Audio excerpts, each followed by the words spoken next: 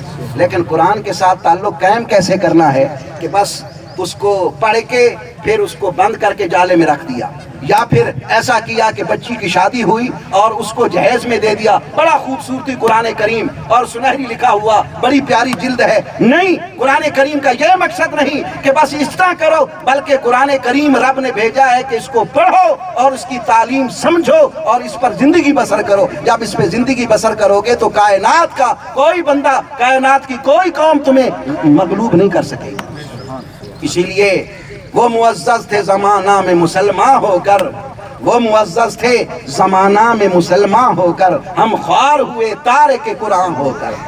ہم نے قرآن کی تعلیمات کو چھوڑ دیا، اس لیے تو ہم کبھی امریکہ غالب ہے، کبھی کوئی غالب ہے۔ خدا کی قسم صحابہ کرام رضوان اللہ علیہم اجمعین کی تعلیمات اور زندگیوں کو دیکھیں، انہوں نے تو کیسر و کسرا جیسی حکومتوں کے سامنے ڈٹ کر جواب دیا کہ ہم کون ہیں؟ محمد مصطفیٰ کے غلام ہیں، ہمارا منشور قرآن ہے۔